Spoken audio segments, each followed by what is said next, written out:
Verma tent house से भगवान के चौ में शादर ये 20 मुद्राओं का दान किया। धन्यवाद व्यास मिश्रा। अच्छा अच्छा चलो ठीक 11 रुपया मिले बैठो जाए। प्रभु वृंदावन बिहारी लाल की। हाँ बिल्कुल 2 दिन बाद बैठो बैठो कान्हा दादा। अरे वाह तुम्हारा तो नाम सुन के मत तबीयत खुश हो जाओ।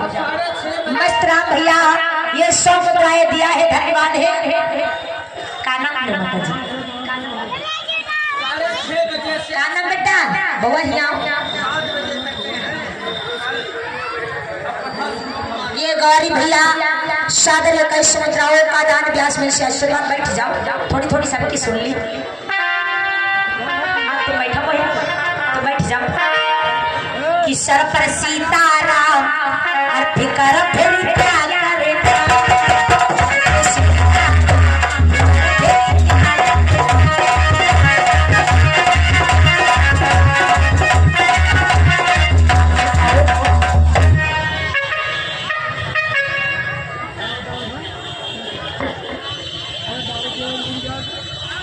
ये सुनीता रानी वाह धन्यवाद। ये लुधियानी से भगवान के चौबे 101 मुद्राओं का दान एक बार बताई थी।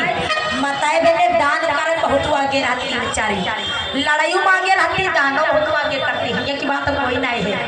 हाँ हाँ अपनी भाभी ना बताती है। लेकिन एक बात बताइए ये तुरंत लड़ाई